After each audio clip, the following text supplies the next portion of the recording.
with special guest Will Allred.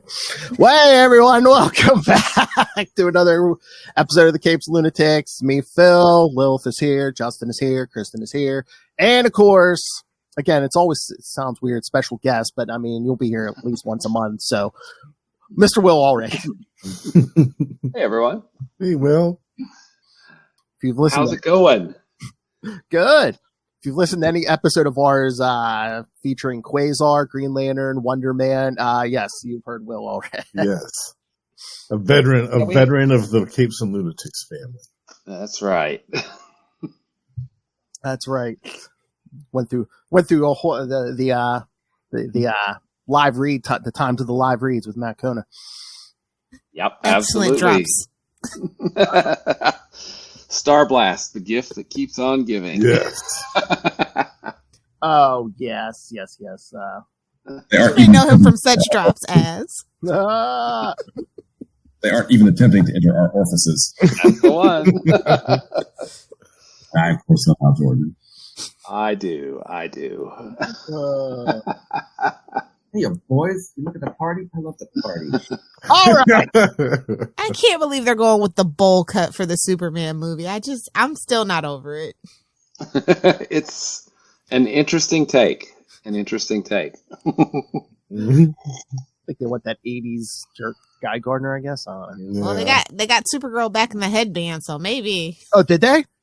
Well, I mean, really? like the comic books coming back with that look. The comic book. Okay, I thought you meant. And we might see live action Supergirl movie with the headband. Allegedly. Really? Wow. So, all right. Maybe we are going for those vibes. All right. Anybody watch the Peacemaker season 2 trailer? Because Guy Gardner and Hawkgirl were in it probably for 2 seconds. Didn't they just finish the filming for the live action Supergirl? I think I read that somewhere. It's going to be in post-production for a long time. Mm-hmm.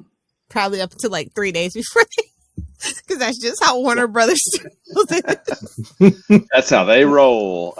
We're not here to talk about that. We're here to talk about Will. We're talking creative endeavors. That's right. Professionally. We're here to talk about his professionalism. Yes. So he's really? like, oh, way to put me on the spot. Yeah. Yes, in his Kickstarter comic, which again, the campaign's up now, Will, right, for issue 6 of Crossover Division. That is correct, sir. So yes, kids. So yes, he has done this at least 5 other times. Well, he's done it with other things. Yeah, I was going to say at least for Crossover Division 5 other times. So. Yeah, that's right. Yep. And we did the hardcover too, which is I love how the hardcover turned out. It just nice. Yeah, that's a nice volume. It's slightly oversized. I had to get the ribbon in it because I'm a nerd and geek. I'm a book geek. Yeah. Nothing wrong. And on the cover, there we go. Oh, nice. Oh, yeah. Wow. Lovely. Yeah. So fancy. Yeah. I love that. Yes, Brant did an amazing job on the design, and then of course Pablo did a great cover too. So they did all the work. I just get to take all the credit for it. So there you go. The best thing to do. Yeah. All right. For anyone watching this or listening to this who may not be familiar with Crossover Division, Will, you want to give them the background? Sure. The barriers between our reality and our stories are breaking down, and Crossover Division exists to repulse these intrusions from fictional realities. And we follow 2 agents, Hank and Hector, as they save the world. The H team. Yep, the H team, H squared. Dial H for hero. No. All right, so everyone read these, right? Yeah, of yes. course. I mean, we've talked to Will before about a couple of issues. So Yeah. Yes, I really enjoyed these very much. Oh, excellent! Thank you. Yes. Yeah, the team did a really good job. So we alternate between artists on the series. So actually, let me back up a second. I'm the writer.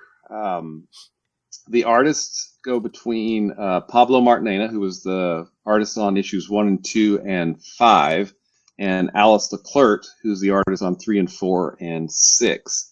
And then we have Amazing Colors by Ryan Kroboth. And I just mentioned Brant Fowler earlier. He's an amazing letterer and designer. And then James Powell is the editor because I need help. But anyway. Editor is always the backbone. Editors are important. Yes. Yeah. They're important. Very important. Yeah. You wrote what? Like, okay, help me fix it. Whatever. So are these artists and editors like your friends, or did you how did you put your team together? Well, so I first started with a different editor, Jim Gibbons, and we started working together to create the pitch. What's the overall pitch? What's just the high concept, right? We worked on the pitch, and then I started working on an 8-page story, which is the short Wizard of Oz story. It's 8 pages. That's in Crossover Division number 1. And then I started looking for an artist. And honestly, back when, I hope I don't offend anybody here, back when Twitter wasn't a Nazi hellhole. Yeah, when Twitter was Twitter. Yeah.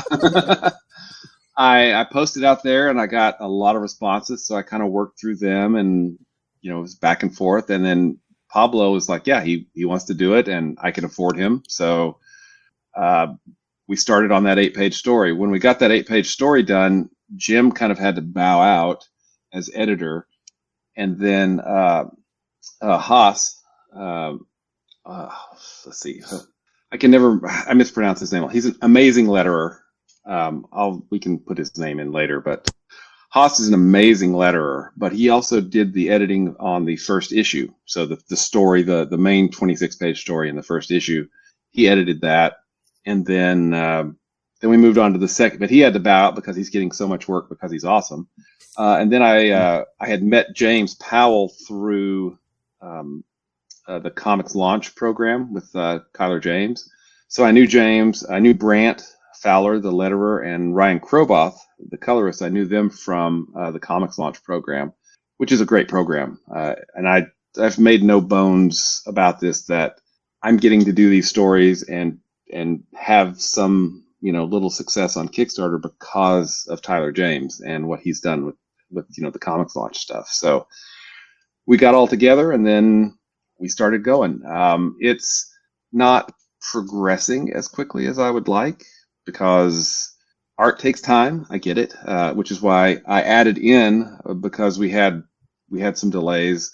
I added in another artist, Alice, so that my dream is that we can, potentially get up to 4 issues a year. Probably it's going to be more like 3, but till we get to the end of the series, and the series is going to end at issue 20, which is a that you know of so far, right? You might get another little tickle in your brain, right? Well, the series does end with number 20. I mean, I've already written it, so it's done. But now, is it a definitive end, or does it leave it open? It's a definitive end. Okay. When I do the hardcovers, I like to put in, like bonus 8-page stories. So the hardcovers for the 2nd volume, 3rd, 4th, and 5th volumes will probably have bonus 8-page stories in them, but I'm not there yet. So but I mean, I think it's kind of fun trying to boil down the essence of, well, I guess let me back up a little bit. Because I'm lazy, I play with public domain stuff, right? Dracula, Frankenstein, War of the Worlds, those things. But it's really kind of cool playing with those themes of the original work, and kind of, well, if I say Dracula, how many people here have actually read Dracula? I have. Me. Yeah. Okay. Yeah. Okay. But most people have not actually read Dracula. I mean, it's a epistolary novel. It's letters, right? I mean, it's right. Whatever. But most people haven't read it, but it is baked in to our cultural consciousness. If I say Dracula, like, oh, vampires, we know what that, everybody just knows Dracula. Everybody knows Frankenstein. If I say, it's A Christmas Carol, most people haven't read Dickens' A Christmas Carol, but they know the Muppet story, don't they? They do. They know the Muppet story, or they know the Laverne and Shirley episode, or they know the, it's been adapted like a million times across different different things. But Yeah. that's the great thing about these public domain works is you don't have to, you It's don't a have to say, oh, shorthand for relatability. I yeah. totally get it. Yeah. Yeah, it's right. It's really easy. And then, so it lets me go in and say, wow, this is really cool for this reason, right? And look at those themes, try to mirror those themes in the issue that I'm writing as Hector and Hank have to deal with whatever's going on, the crossover and everything, and then how they end it. But it's a lot of fun because it'd been a long time since I'd read A Christmas Carol. It'd been a long time since I read Dracula, and just going back through and doing some kind of literary analysis of them and then bringing that into the creative process it's fun. I know I'm a nerd. It's what I am. So I would say it also We're makes all a little financial nerdy sense here. to use public domain because then you don't have to pay anything. bingo. Absolutely. Now, Yes. Now, you guys asked if there was gonna, the series is done at 20. There's probably not going to be more stories. But if DC came to me and said, "Hey, you want to cross over with Green Lantern?" Shovel money. He's like, it's already yes. written. Here you go, bud. There you go. Yep, there you go. If Marvel came and said, "Hey, yeah, Quasar cross," I mean, depends on. That's one of the. That's really one of the things that I kind of. So, I make no, I make no secret of this. That one of the things that really kind of inspired me to write Crossover Division was Planetary by Warren Ellis. There's some really, really great stuff in Planetary, and one particular issue, they create a fictional world and they land, what do they call them, Imaginauts or something like that, on inside the fictional world, and something comes out and it's the whole thing. But that really got me thinking. And honestly, when Crossover Division started out, I had this, it was really dark. It was really, really dark. I had this image of like Agent K from Men in Black, sitting down, covered in blood, and just saying, a man can only gut Black Beauty so many times. I thought, okay, that's really dark. Never go full Warren Ellis. Really, really dark. I know, really, really dark. I'm like, okay, well, that's not really who I am, and that's not what I want to write about. But it got me thinking about, having these crossovers happen, and having agents to deal with them. It really kind of set the wheels in motion, and no, there's no horse trauma or anything like that in the rest of the series, I promise.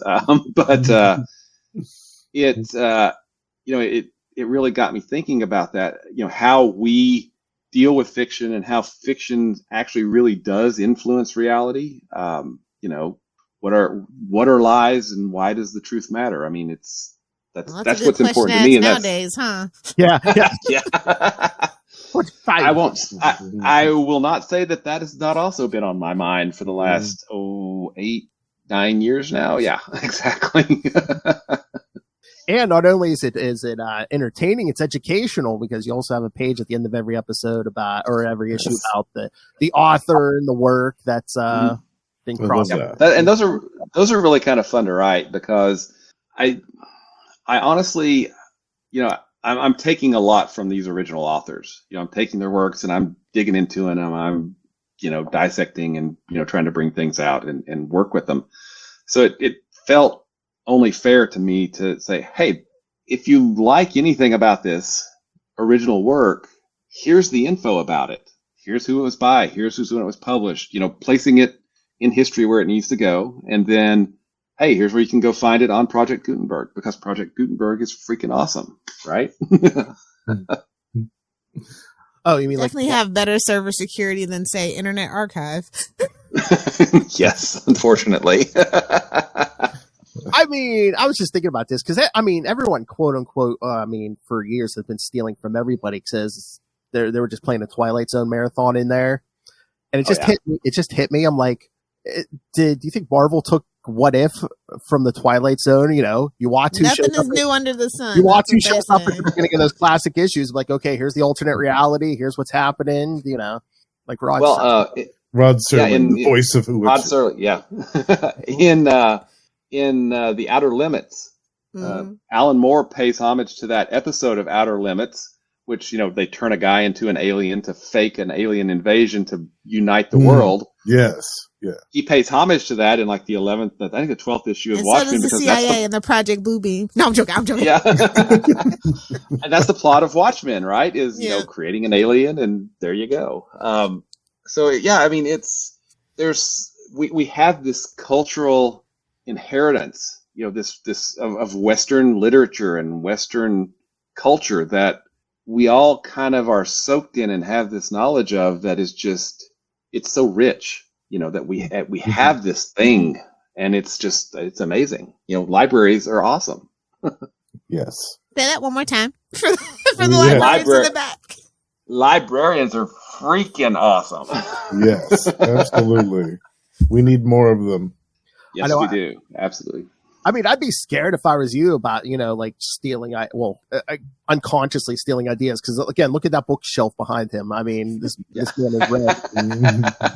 That's his armory. What are you talking about? It's my armory. That's right. I'm going to go pull something out here for, Whoa! Whoa! Did I say that? I said that wrong. Sorry. This is going to be a new drop. Name any issue Hal Jordan has appeared in. I guarantee you it's collected on that shelf back there. Probably. Yes, probably. So you this is your 6th time doing a Kickstarter. Like, what what possessed you to even do Kickstarter versus Indiegogo versus like trying to like actually just like go to like say Image or something else like that? So the direct market is extraordinarily difficult to get into, and now it doesn't exist anymore. Hey, thank you, Diamond. Shout out to Diamond. Right, yeah. But I had originally, the 8-page story was going to be a pitch package so that I could, send it to Image, Dark Horse, anybody, any of the IDW. Mm-hmm. There's a black mask. There's a lot of small indie comics companies out there, but because my timing is, as always, impeccable, I finished the first issue about, I guess it would have been October of 2020.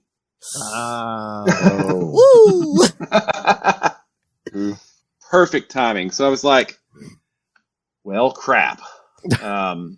So my thought was then, well, you know what? I don't need a publisher because we have Kickstarter. Mm-hmm. Now, if we back up a couple of years, I had done a collection of Diary of Night, which was a 4-issue series that actually had been published in the direct market.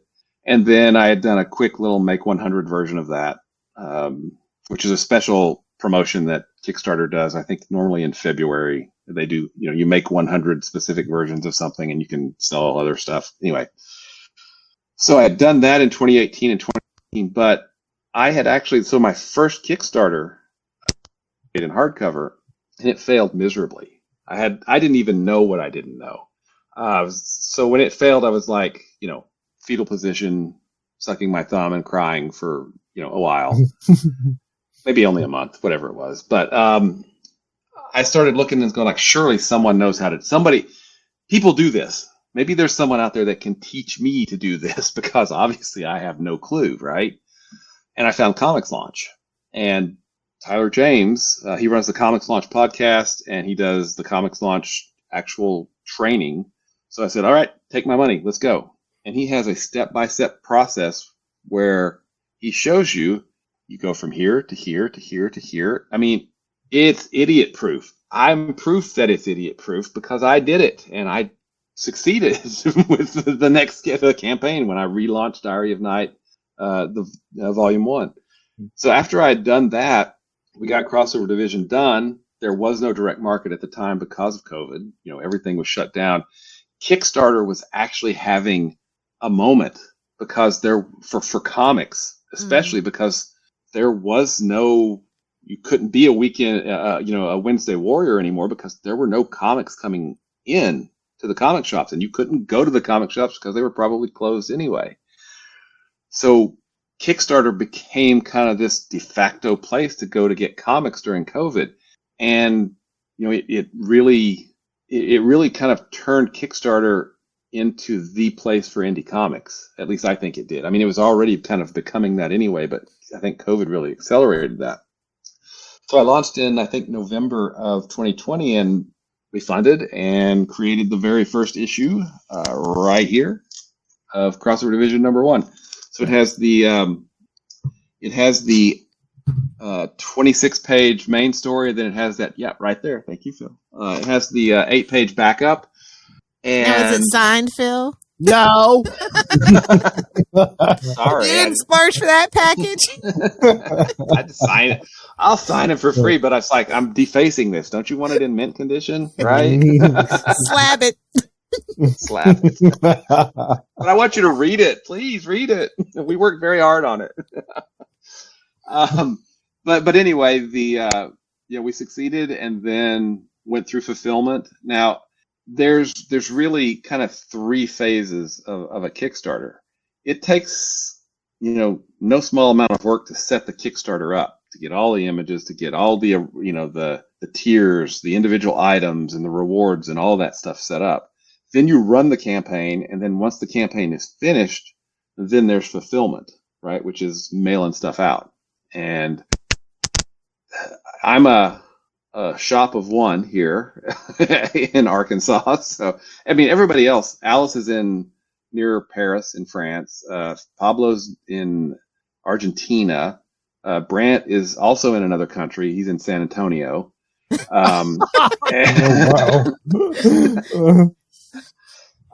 Ryan is near Philadelphia, and then James lives near Colorado Springs, I think. So all over the place. When we get all it done, all the books come here.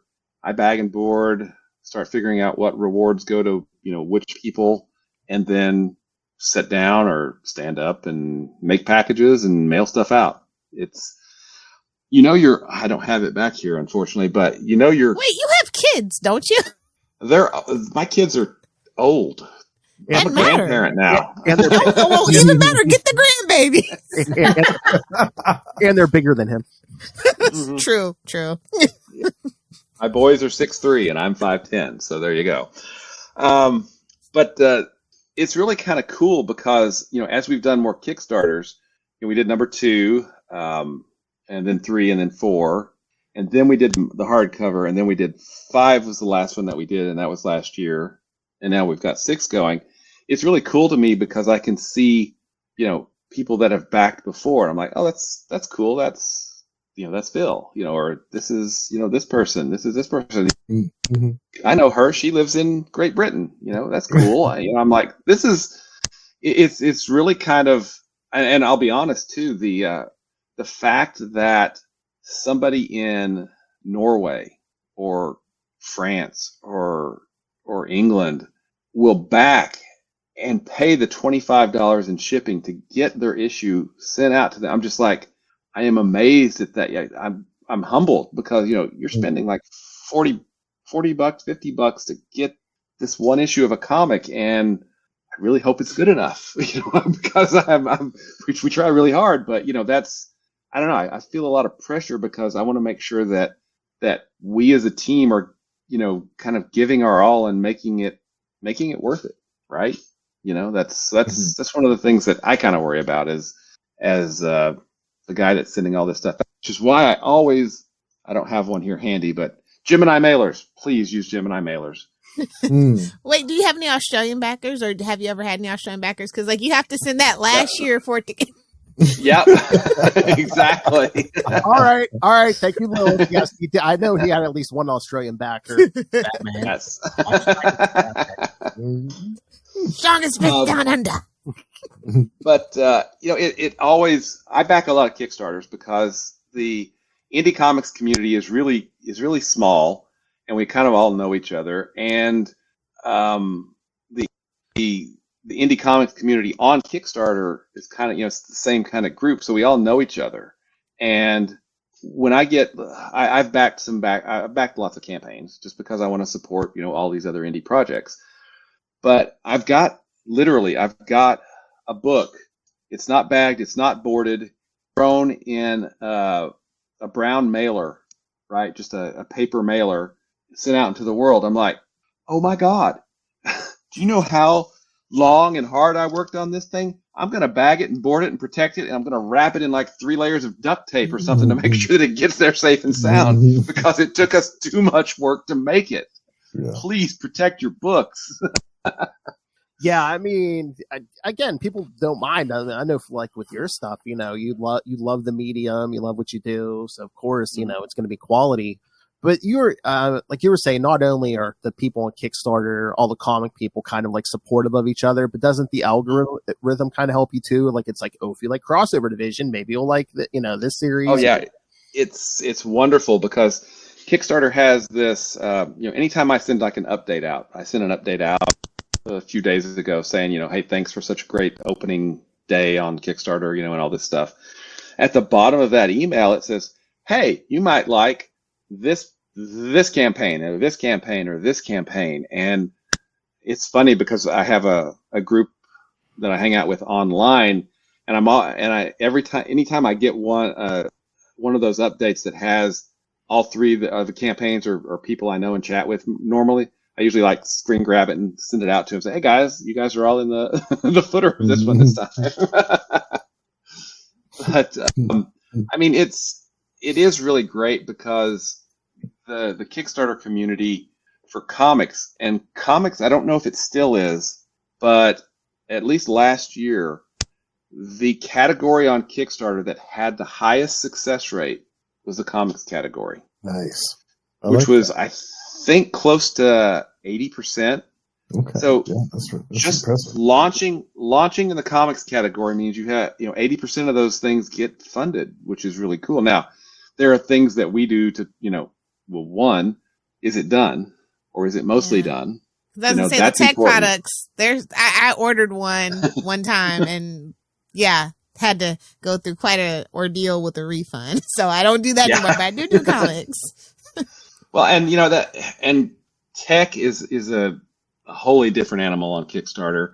They have games is a really successful category on Kickstarter as well. Comics, the more things that I can do and the team can do, one, we try to build up to the launch. So, send out lots of emails to mailing lists and post on Blue Sky or Facebook and things like that, just to let people know that it's coming. Sign so that as soon as I do hit launch, an email goes out from Kickstarter, because Kickstarter ultimately wants us all to succeed because they get paid when we get paid, right? So they do a lot with, you're right, that algorithm recommending things, oh, hey, maybe I wasn't following, I don't know, one of Pat Shan's following his launch beforehand. Maybe I missed the email or I didn't sign up.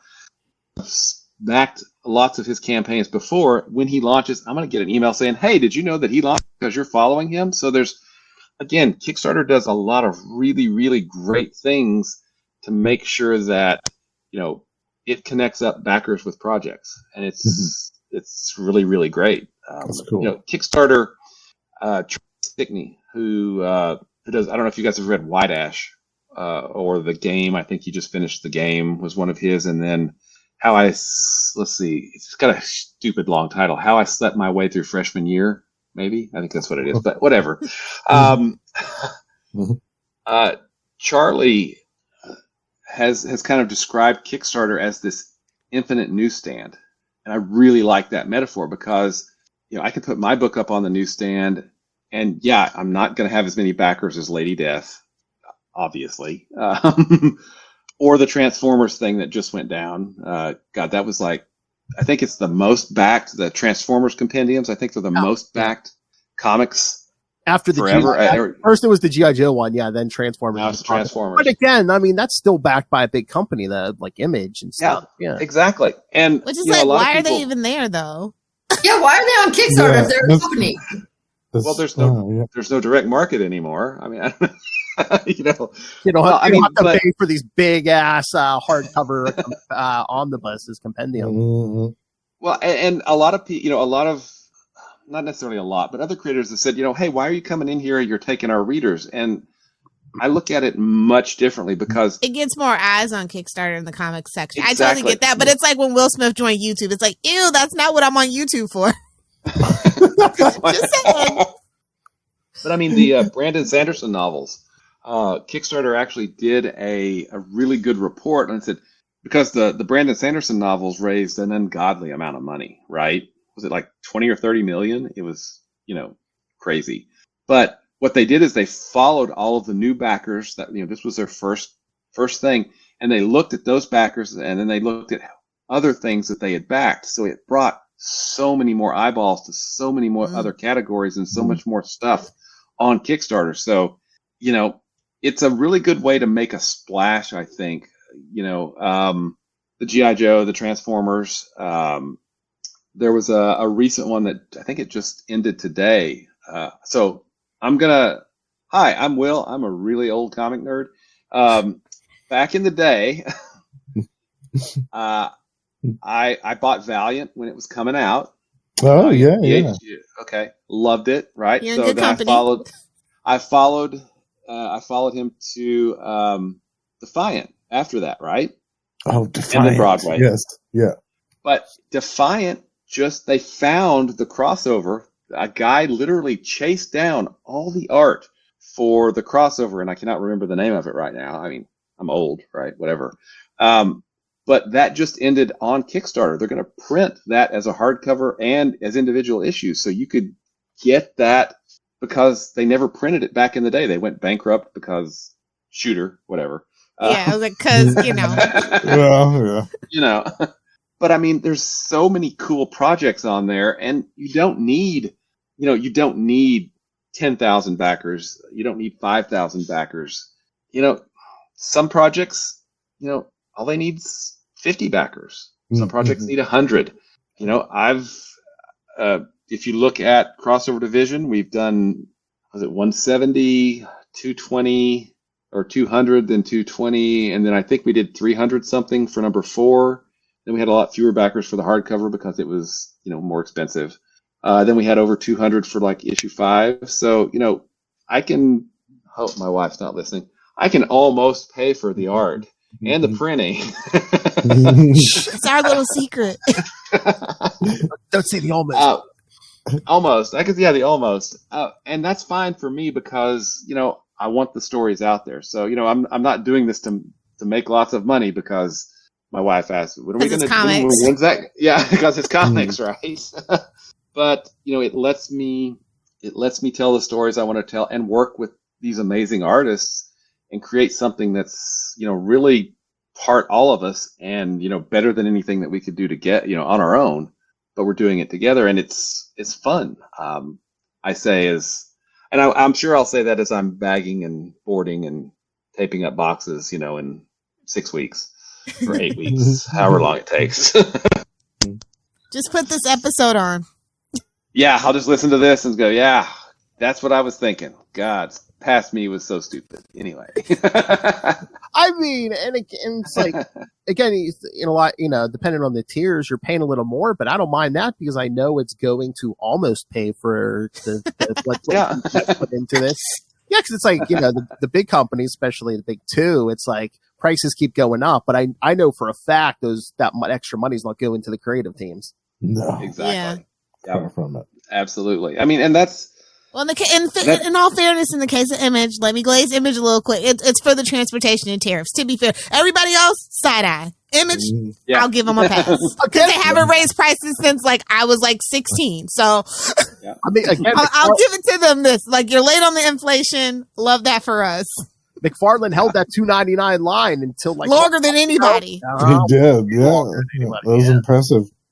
Nice. Well, and that's something that Brant and I actually talked about it quite a bit. Was do we put a price on here? And my thought was, well, not really. Because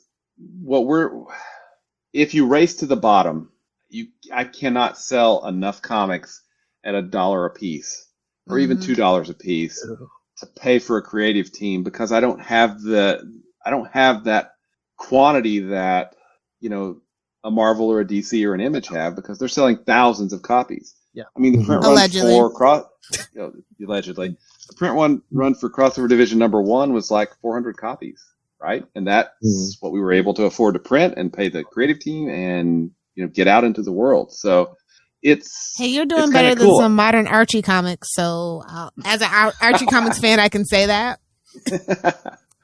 Oh, do you remember that there was a big, to-do about Archie trying to launch a whole bunch of weird stuff on Kickstarter many years ago? Yes. Do you remember it?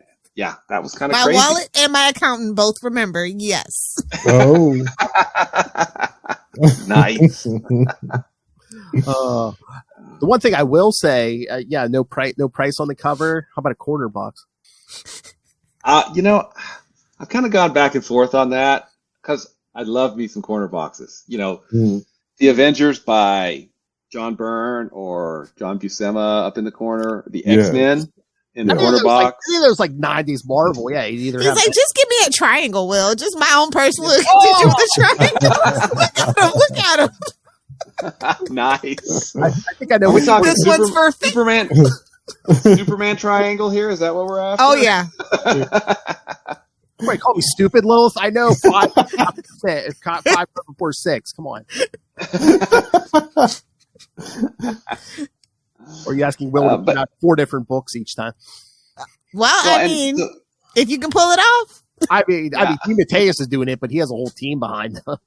Oh yes. Let's get the crossover universe bust wide open.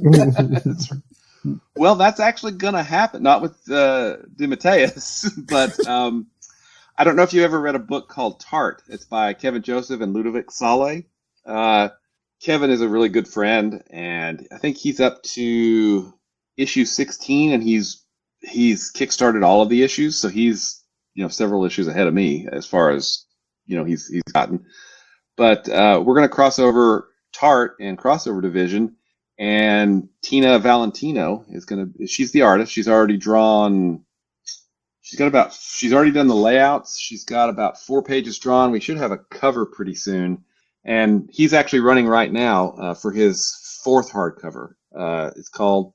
Oh wait, is that the one that's like historical fiction? It's like the redhead lady. She's a time traveling demon killer. Yep. Yes. That's Tart. Yes. Actually, hang on, I've got it right back here. So he's actually doing the Kickstarter for this book right here, right now. Oh, nice. Oh, because Kevin is a mad genius. He went ahead and he knew the tariffs were coming, so he whipped out the old credit card and he's already purchased the books, and they exist. I already got one, right? But he's doing the Kickstarter for Volume 4 right now on Kickstarter. So one of the things that we're going to do, and this goes back to how we support each other on Kickstarter, is we're going to probably do a crossover print. So if you back Tart Volume 4 and you back Crossover Division #6, we are, as soon as Tina gets the cover done, we're probably going to make that a print. And if you back both, you're going to get a special print. So that's so cool. That's cool. I like that. But to be honest, it was the first time. So Kevin and I wrote this. We used to host a podcast called Explain Yourself, where we would bring on, every week we would bring on Kickstarter creators and explain yourself and your project, right? Trying to bring as much support as we could to the community and everything. Mm-hmm. And so during the launch of Crossover Division #1, Kevin was live with Tart 12 maybe, or Tart 10. I can't remember which issue it was, but the creators in our group were like, hey, so Kevin and I, let's do a crossover print between us and my book and your book. And we had Kyle Roberts, who's an artist in our group, draw it, and Ryan Kroboth, who's the colorist on Crossover Division, we had him color it. And Kevin said, yeah, let's have him fight Frankenstein or whatever, and it's like, whatever. Kyle came back and they're fighting the Minotaur. We're like, okay, it looks really awesome. Cool. Great. So Ryan colors it, and Kevin and I got to talking about, this is a really cool image. What's that story like? So we started plotting it, and we started talking about it more and more. And we sat down, and what we did is we would we would go write 4 pages, and then we would switch. I would write 4 pages, he would write 4 pages, and we've got, I think it's a 28-page issue. And we wrote it. We had Cassie, his editor, look at it. Then we had James, my editor, look at it, and we got it whipped into shape. And we said, do we want to do this? And he's like, yeah, let's do it, man. I'm like, okay, cool. So we reached out to Tina because Tina had done a variant cover for me for Crossover Division number 3, and I really, really liked her style. She did the cover where the dagger is hanging kind of over some musical notes. It's a bluish background, I think. Anyway, it's a really cool cover. And we reached out to Tina, and she's like, yeah, I'll do it. Like, sweet. So we've been working with her for a while now. So she went through and she did all the layouts. We approved all those. And now she's actually working on individual pages. And hopefully she'll get the cover done for us, and we can do that crossover print. So it's really cool. And it's funny, too, because I don't know if you guys are familiar with a book called Meraki, Meraki. It's a beautiful book by M.K. Palmer, and Papercat does the art, and she's an amazing artist. She's got a cover for Crossover Division coming up with number 8, but we're doing a crossover print with there. So Papercat has drawn a crossover print for Crossover Division and Meraki, so that if you back both, you're going to get that crossover print too. It's cool stuff. We try to support each other as much as possible. Because I talk about how in the mainstream, a lot of like back in the day, when the big two were the big two, where everybody knew everybody because everybody had worked it. They just went back and forth across the street. There was just this camaraderie, and if you ever listen to Chichester Chat, you just hear these legendary conversations and things like that. So Very yeah, cool. I think absolutely. that new artists miss that, and I like that you guys have the camaraderie in a smaller community like that. Yeah, it is great because everybody is so supportive because we all kind of treat it, a rising tide lifts all boats. That's not just some stupid aphorism here. It's literally true. The better we do, the better all of us does. On the platform. So one of the great things that kind of became standard is that, when I'm sending out an update, so I don't know how familiar you guys with Kickstarter, but I go in and I say, create update. I write the update out, and then it goes to everybody that's backing it right there. It can be either a private update or it can be a public update. 99% of the time, mine are public, unless I'm, hey, click here to this link to go get something, whatever. But we've all started sharing at least 1 or 2 other campaigns that are live, that, hey, take a look at this. You've backed Crossover Division. Thank you so much for that.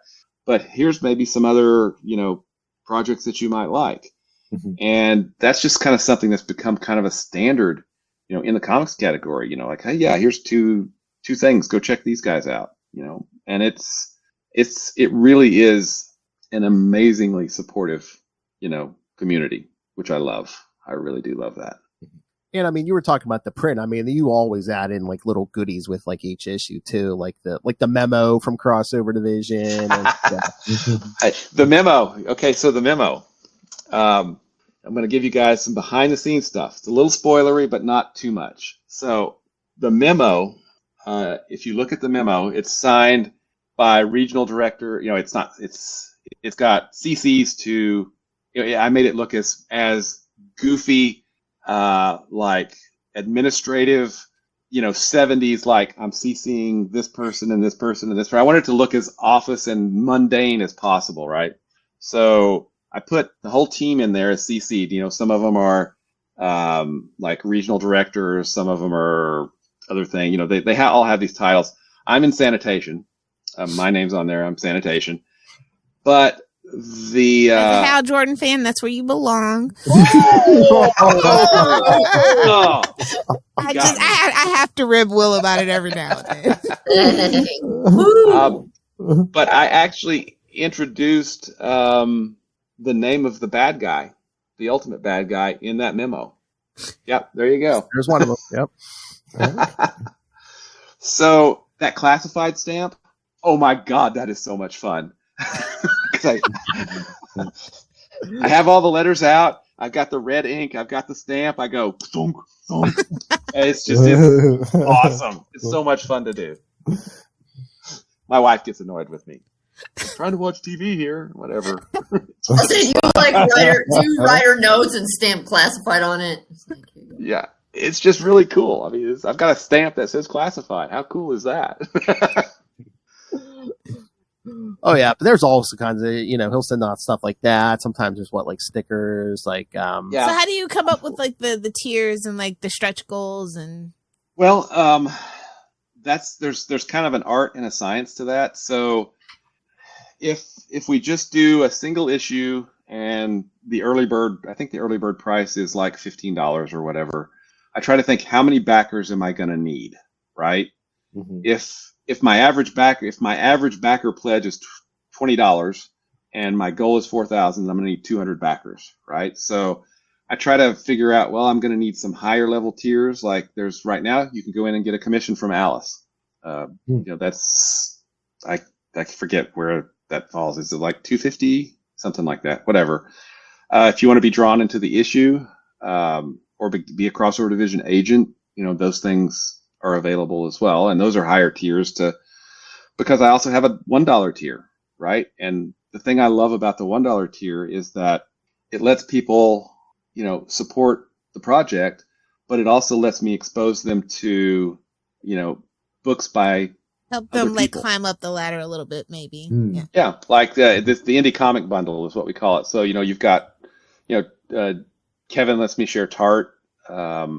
Let's see, Phil and Kat let me share a Slice of Life. It's their webtoon that they do. Kat Calamia and Phil Falco, who do a lot of really great books on Kickstarter. If we joke with them a lot because we're like, oh, let's see, it's May. Let's see, you guys must be launching book number 30 at this point. So I'm launching book number 1 for the year, whatever.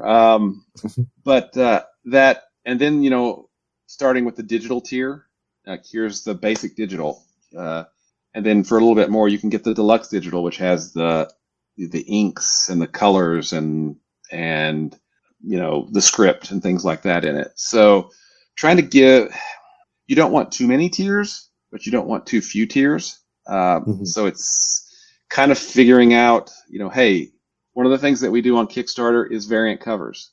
Mm-hmm. I have mixed feelings about the big 2 doing variant covers because it's a glutton in excess at this point. Yeah.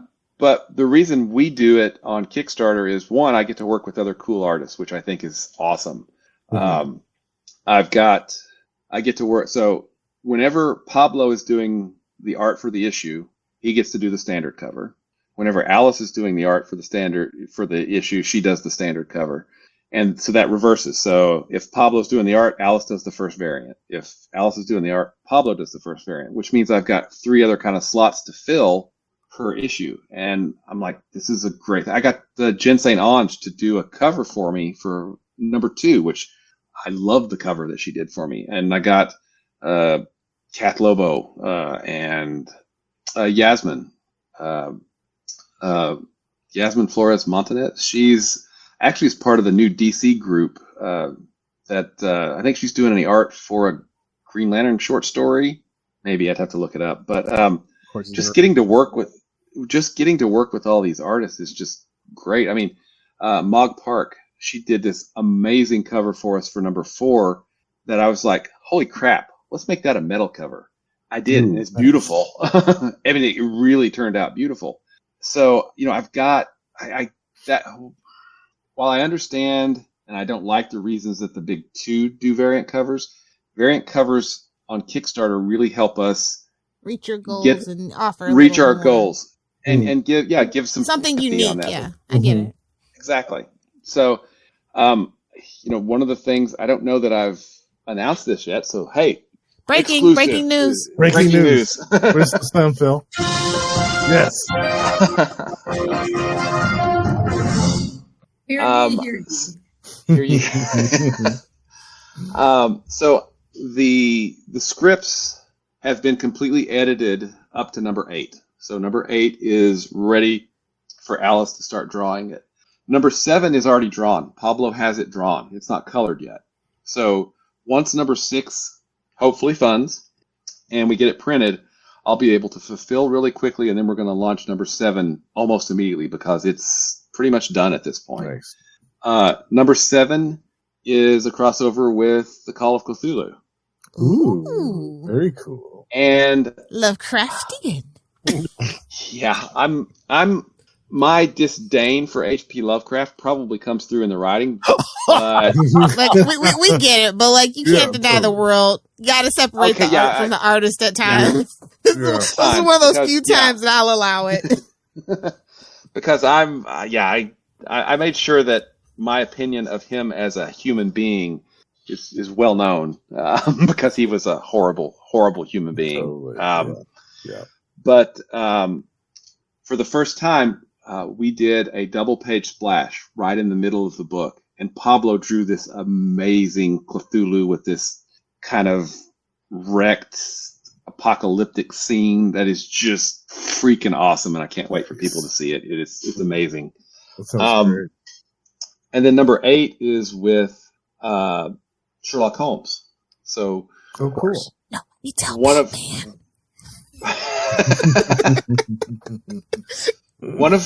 of my favorite stories of Sherlock Holmes is A Scandal in Bohemia, because she beats him. Mm-hmm. She beats him. The woman beats him. Irene Adler beats him because she's smarter than he is, or at least more clever in this point, right? Mm-hmm. And one of the things that we have, so the title of that issue is The Woman, because we make some big we reveal some things about Betsy in that issue, and kind of, we don't give away exactly what's going on, but we find out a little bit more about her.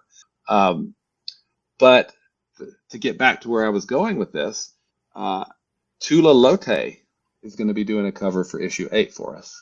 She did Supreme Blue Rose for Image back in the day. She did this amazing cover for, what was it? Strong, something in the Company of Women. It was a really great Kickstarter. It's a great cover. Strong Wit in the Company of Women, maybe? Was that what it was? It was a great little anthology project. But she did this gorgeous cover to it. I was like, please, Miss Lotte, would you consider possibly maybe doing a cover for Crossword Division? She was like, sure, pay me. And I'm like, okay, cool, we're down. If you pay artists, they'll do things for you. This is amazing. Did everybody feel the bit too, or the idea? Yeah. So everybody's got like 12 books, and I'm just feeling like getting Walmart vibes. It's really amazing because most artists are really, really approachable, but I still get kind of nervous, reaching out. They're just going to think I'm stupid, whatever, but hey, would you think about doing a cover, and she was like, sure. I was like, this is awesome, because her work is amazing. Another artist, Angela Wu, I think she's done some work for DC, but she's also doing a cover for number 8, and it's amazing too. I can't talk about it too much because she hasn't quite finished it, but I was super, super impressed with it. And then, so do you let the artist just do what they want with the cover, or like you don't give them like an idea, or like, hey, this page of the book I think would be a good jumping off point? You just let them free range? Yeah, I mean, I kind of free range it and say, these are the covers that we've done, because I have a list, a folder that I share, as my press kit that has all the covers in it. Now, one thing that sells really well on Kickstarter is not boobs. safe for work. Yeah, not safe for work. As a chronically online degenerate, I get it. I do too. I support a lot of those projects because I know a lot of those creators, and the books are good and the art's beautiful. So, not a big deal, but I didn't necessarily want to go with that route for Crossover Division, but I'm not above. Jen St. Ange did a cover for number 2 it's safe for work, but it's kind of sexy, and I was like, okay, cool. It's giving Amish shoulders and ankles, yes. Yeah. So if an artist is known for that, I'm like, yeah, maybe we can go a little bit sexy on this, or maybe not. I'm working with. I reached out to Meredith McLaren. She does Black Cloak for Image with Kelly Thompson. Because I really like her style. And I reached out to her and I said, hey, I think she had posted that she was taking commissions or something. I'm like, excuse me. So I said, look, if you want to do this, great. If not, no problem. But would you be interested? And she's like, sure. So I said, here are the issues from 9 through 20. All right. Here's the work we're crossing over in every issue. Which one are you interested in? And she went, I want number 12. I'm like, cool. Number 12 is Coleridge, and we're doing one of my favorite poems that I can't remember the name of right now. We've got them up too late. I'm sorry. Oh, are you doing the Rhyme of the Ancient Mariner? Thank you. Yes, Rhyme of the Ancient Mariner. Nice. There you go. I mean, that's like Two professors nerding out with each other. I see you. I love it. I couldn't remember it because I'm an idiot at this point. But she said, I really want to do Rhyme of the Ancient Mariner. So she's turned in this great cover for issue 12. I'm like, this is awesome, but I can't share it yet because we're on issue 6. So now, I talk about Jen St. Ange because I really loved working with her on the cover to number 2. I mean, it's kind of sassy and a little sexy, and it's got the Brides of Dracula on it, and it's cool. And so I reached out to her and I said, hey, I liked working with you a lot. Would you be interested in doing some of the covers for the remainder of the series? And she was like, sure. I was like, yeah, if you pay artists, it's really crazy. They'll make artwork for you. It's a life concept. Gimme. Yeah. So she's agreed to do the remaining 12 issues. I think she's agreed to do 7 of them, and if she has time, she may end up doing a variant cover for all of the remaining issues, 9 through 12. But yeah, I mean, she's already turned in one cover for number 9, which is the Count of Monte Cristo. Ooh. And talk about smolder. They're smoldering on this cover. There's much smoldering on this cover. I'm like, I think I replied to her. I said, damn, much smoldering here. So at the end, I mean, this is far off, but at the end, after issue 20, are you going to do another campaign to give us one of those big ass omnibuses like we were talking about with all 20 issues in it? I freaking love omnibuses. So yes. Although it might have to be 2 because I'm a geek, right? So I've got my Excel spreadsheets here. So we've got 19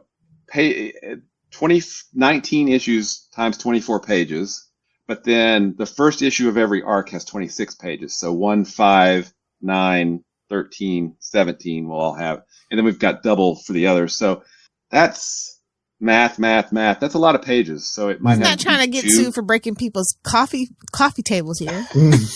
Exactly. You can do it sometimes the omnibuses are like 1,000 pages. That's true. I know. I want a phone book. I know kids don't know what that is, but I want a phone book. Damn it! I definitely want to do that. But I also, Brant and I went over how we wanted the spines of these to look because, yes, I'm that kind of nerd. These spines are going to match, by golly, for all 5 volumes. Look behind him. It'll freak him out if they're different heights. I mean, you've got... No, I see the Green Lantern ones back there don't all line up.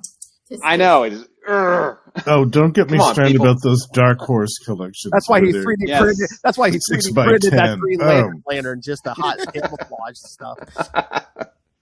But yeah, I do want to do, one of the things that Tyler says is that, the launch is not always, necessarily where you see the most reward for your work. It's often on the relaunch, right? So, we did 4 issues of Crossover Division, and then we did the hardcover, and the hardcover was a kind of a relaunch of those 4 issues.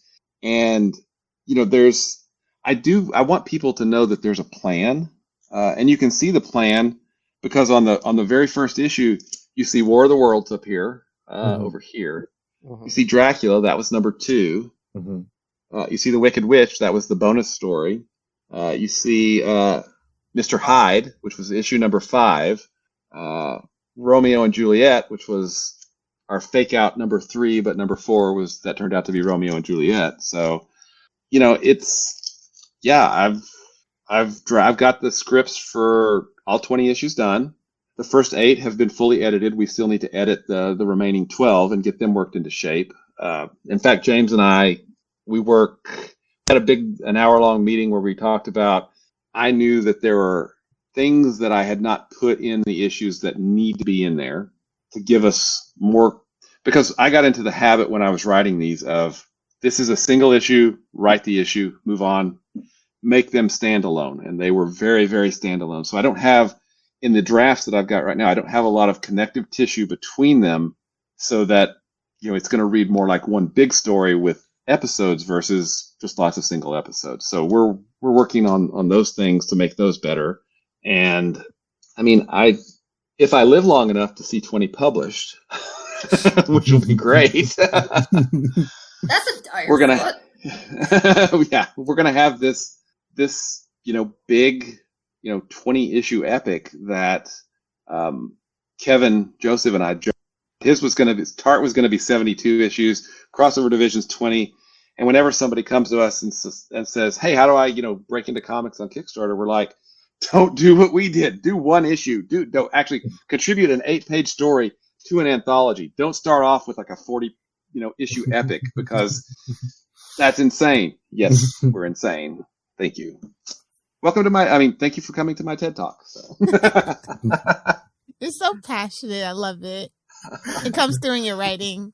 It really does. Thank you. All right. Before we go too late, yes, let's show them how big of a nerd you are. You read some of the... Oh, yeah. It's been a while since you read some Green Lantern. So, yeah, let's talk about some of these latest issues here. You bet. Hal Jordan. Hey, I like him. No. Let's all guess which one Lilith liked. Green Lantern Corps? I'm thinking that Lilith probably liked the Absolute Green Lantern. That was okay. But, Wow. it had pirates. Come on. I just say, Pirates, Green Lantern Corps. Pirate lanterns. Green Lantern Dark is actually the Green Lantern from the Tangent universe, and their world has kind of been destroyed, I think, after their second crossover or third crossover. I can't remember. We touched on it a little bit, I think, in one of our podcasts. I can't remember which one. But the world is kind of engulfed in darkness, and so technically it's an Elseworld, but it's actually been I've really enjoyed it. She's, the first couple of issues, she was pitted against Grundy, that world's Grundy. And it's got a very, very much a horror vibe to it. Even more so, Absolute Green Lantern kind of has this sci-fi horror vibe to it, at least in kind of my reading of it. This is kind of straight up horror. Green Lantern Corps, it's great to have a Green Lantern Corps book back, which I think is just awesome. And of course, Green Lantern. So we were back to 4 books ish a month, because Green Lantern Dark, I think, comes out every other month. When it wants to. If I remember correctly. Yeah, when it wants to. But yeah, that regular Green Lantern book, that's Will and I have been chomping at that, because, it's basically been Hal Jordan and then Kyle Rayner. So yeah, that's our jam right there. Absolute Green Lantern kind of threw me. Took me a second reading. It was like the first Absolute book where I was just like, wait a minute, what? Exactly. Yeah, what's going on here? Well, it's Hal Ewing. It's Al Ewing. He loves like his horror, and stuff. Yeah. His Immortal Hulk is amazing. Absolutely.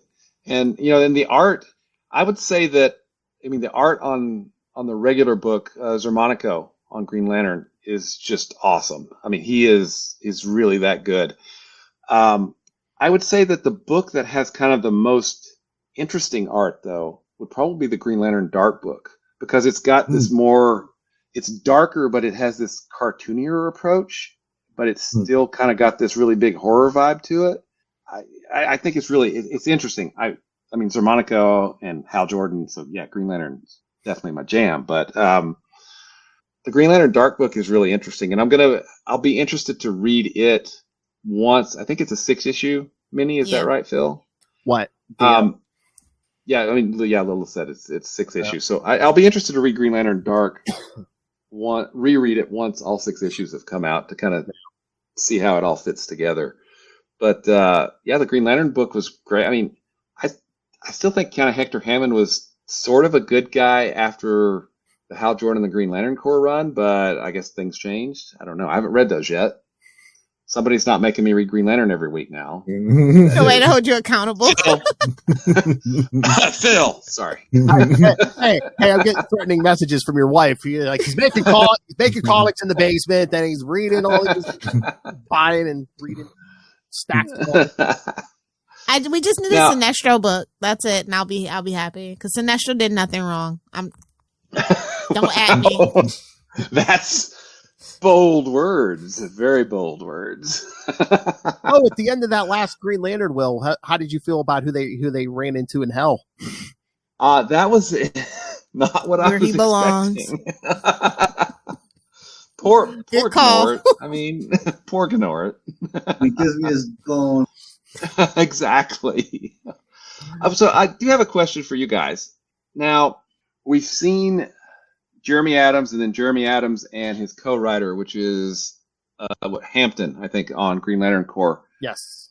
We've seen them introducing stuff from the Green Lantern animated series kind of into the book. So we've seen the Interceptor, which actually was shown back before War of the Green Lantern. So it's been in the book for a while, back when Jeff Johns was writing. Razor. But we got Razor in there, and now we've brought in Hawkwoman, but this is kind of the Hawkwoman John Stewart relationship from the Justice League cartoon, I feel like. When in doubt, crank up that nostalgia, baby. Yeah. True. How do you guys feel about them kind of bringing that stuff in? Anything to get the nerds peeping at it, That's how I feel about it now. We're kind of in desperate need of actually giving the fans what they want at this point, instead of the writers just kind of going off the rails and doing what they want to just put their mark on things. So I think it's refreshing. And it brings in relatability. And you never know what's canon or not anymore after all the crossover, after, New 52s and Rebirths and Crisis, Dark Knight Metals and stuff. Yeah. We don't mention Dark Metal. I mean, don't even mention the Kristen. It was like, oh, hey, Blockbuster was dead, shot in the head. Now he's not dead. No, that's not canon. Oh, but then he's dead again. Okay. Oh, but bring somebody back just to kill them, because that's always awesome. Exactly. Oh yeah. I say as a Quasar fan. Hey, Will, how did you feel about the artist formerly known as the Red Lanterns in Green Lantern Corps? I really like Zelia Socks. I know I'm weird. Whatever. I really like Zelia Socks. I still feel like they don't treat Atrocitus as the absolute scariest being in the book, because he's a billions of years old, and he's blood magic and hate and Red Lantern, and just like, dude, yeah. I think he got a little bit, of short shrift there, but. Wait, there's a character named Atrocitus, and they are not taking him seriously? Yeah. That's a rookie mistake. Welcome to DC. It's his mom's fault. I mean, it's just like, with a name like Sinestro, with a name like a child, what did you expect? He's just living up to his name, man. Well, Will, it's like that Seinfeld joke. He's like, I think when you name a baby Jeeves, I think you set his path, his career path in motion. Absolutely. Well, but we also got to see, the cat. What's the cat's name? Oh, I love the cat. Oh, Dexter. Yeah, Dexter. Yes, I love Dexter. Red Lantern Dexter. So, and that's, there's some really cool. We haven't really seen much of Guy Gardner, which is interesting, I think, because I thought that they would kind of be bringing him to the forefront since the movie. I wonder if, as they get closer to the Superman movie, he's either going to make a big comeback in one of the books, or are they going to give him a mini series or something? Or I don't know, maybe. Now, Lilith, isn't Guy Gardner like the most annoying Green Lantern? Yes. Depends on who you are. I mean, 80s Guy Gardner, you want to punch him in the face, but as Batman did. when you look, as Batman did, yeah, one punch. Once Emerald Twilight happened, Guy got these amazing, crazy, weird powers, and because he couldn't have a ring anymore. But they actually kind of made him much less annoying and kind of tried to turn him into a little bit elder statesman type that Kyle could go to, during that run. And then when Rebirth happened and the core came back, I feel like he's a lot more mature a character now. And I like, post-Rebirth Guy Gardner quite a bit. I'm not sure what that says about me. I mean, they did kind of tone him You down. believe in giving second chances, and I think that that's great. All right, why don't we Now, New 52. Well, that's the thing nobody can forgive as a DC fan. Yeah, exactly. I know. I mean, name a character, there's going to be at least one thing. We could do a whole 2-hour special about New 52 and still not scratch the surface. Yeah. Don't give me But ideas. it's like over 10 years ago. Let's just let it fade. She's move like, on. let it go. I will never forgive, and I will never forget. Casual Phil and I- Friday Superman. Never. Phil and I were It doing is the era that gave us Wonder Woman looking for a Snickers. No. Oh, Absolutely yeah, not. that's right. Oh, wow. Phil and I were, we were Unforgivable. going over Green Lantern, and I genuinely love the Jeff Johns Rebirth, Sinestro Corps War, Blackest Night, but not even Jeff Johns could save the New 52 Green Lantern because that wasn't great. I mean, the quality just seemed to for all those books. I mean, I just remember every episode of New 52. You're like, do they have to have a body count every episode? I'm like, yeah. Yeah, and they did. I think that was a mandate, like literally. Yeah. Yeah, it was kind of bleak, unfortunately. We're still recovering, but I think we're on a good recovery path. It was like the Snyderverse version of the comics, pretty much. Oh, Nothing's as Ouch. bad as that. I'm sorry. Yeah. I think I may have to agree with Lilith there. That's great. Why'd you say that? Yeah. All right. I was going to say, why don't we call it a night? And again, Will, thank you. Tell everyone again where they can sign up for Crossover Division number 6. So you can, if you go to crossoverdivision.com/KS, that's KS for Kickstarter. It'll take you to the Kickstarter campaign and take a look at the reward tiers. If there's something you like, great. If you don't feel like backing it, but you think it kind of looks cool, then share it somewhere. I heard Phil had a special code he's gonna put in the description. Oh yeah, box. actually, thank you for reminding me. So Kickstarter now has this thing called secret rewards. So to see the reward even be available, you have to have a special link. So I've got a special link for anybody watching this.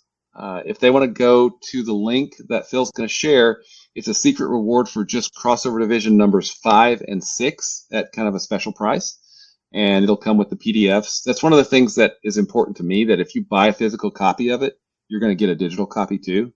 I mean, why wouldn't you? Marvel and DC. Anyway. Yes. That would be nice. That really worked for the big two, huh? All right. Yeah, I'll share that. I'll share that in the show notes. So yes, kids, if you're watching this, listening to this, yes, look down. There it is. But yeah, that's check it out. If you like it, great. I appreciate any support. That means sharing it on social media. That's great too. I appreciate it all. And if you do decide to support the issue, we have catch-up tiers as well, so you can catch up with the standard covers of all issues at this point. If you feel like doing that, great. You'll also, like I said, you'll get the PDFs with it. But I hope you enjoy it if you get a chance to read it. And again, if you love comics, check them out because again, this man is a huge nerd for comics. So Honk Definitely. if you love comics. Honk honk. Hong Kong. we're gonna sell bumper stickers. I mean, throw it up on the TeePublic and Teespring, Phil. Oh, there you go. Yeah, that's not copyrighted, right? I'm pretty sure it's not. I mean, how can you copyright honk if? I mean, Yeah, exactly. As long as you're not using super space hero or super dash hero, I think we're good because Marvel and DC actually do have those specific phrases copyrighted. Yeah, but having a shared copyright, that seems kind of anti-competition, so I don't think that would hold up in court. But Well, Phil, we don't have our lawyer. We're not going to use Chat GPT as our lawyer to figure that one out. yeah. I'm pretty sure comics is not a copyrighted word. Yeah. Well, thanks, guys and ladies. I appreciate you guys listening to me ramble on and on for minutes and minutes and minutes. You should know we love creatives here, and I love picking creatives' brains, especially about something as mysterious as Kickstarter. Yes, definitely. Honestly, it's if you listen to like the first 10 episodes of the Comics Launch podcast, that's a lot of what we do. Tyler James has this down to a science, and if you even want, well, let me say this: if you want to do a Kickstarter, come ask me questions. I will answer questions till the cows come home. It's because if you're wanting to do a Kickstarter, I want you to succeed. I mean, that's because comics are cool and I want to see more comics. My wife doesn't want me to see more comics because I've got a few. So what if people did? Marvel and DC took me out. What if you supported the digital tier? Then she wouldn't see them. That's right. I'm learning that lesson slowly. You just do like Phil does and blame it on me. Well, Lilith said. Yeah, Lilith said I should totally support that Transformers compendium. Yeah, it's her fault. You should see how much Lilith has at her house. Yeah. All right, but if you want to help us buy some merch, kids, yes. Well, email us, CapesandLunatics@gmail.com with your thoughts, or call the voicemail 614-382-2737. That's 614-38-CAPES. You can find us all over social media. You can buy our merch, speaking of, at TeePublic or Spring. And again, Lilith's favorite method, just ran the money on us through the Cash App link. So, Lilith doesn't have to visit you. I just want to talk. And of course, the Patreon, where again, you get exclusive uncensored content every month. And I think instead of me and Lilith this month, are we getting the Justin Drunken unboxing video, Justin? Well, it depends on if the rest of my order shows up. FedEx, I just want to talk. Come outside. There's something else I bought on eBay that's a week behind. So as soon as that shows up, you guys will get it. Imagine we did a two-parter. First one to be continued. To be continued. I mean, I think you should just say the thing for the Patreon is seeing Justin's face. He keeps it hidden. Oh! Doesn't have to unbox anything. He can just be like, this is me. Face reveal. Surprise. Well, that's what I said. I mean, two of my biggest eye candies, and they're not on screen most of the time. So, well, when the world's not on fire anymore, I'll be back on video. Okay. No, that's a pay tier to see Lilith.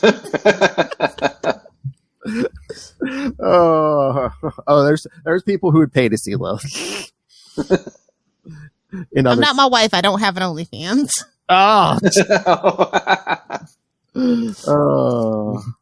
have an OnlyFans, right? In this day and age. In this probably. Yeah. Listen to Will. He's like, you gotta have an OnlyFans, right? Damn it, No, if Will is a professor, there's no way he has an OnlyFans. No, God. No way. Asking for trouble. That's begging for trouble. Begging. Yes. That is trouble before you even launch. Yep, exactly. I mean, if anyone, anyone on our team could have an OnlyFans, and I know someone who would pay for it. So, here we go. All right. Oh, baby. Oh, baby.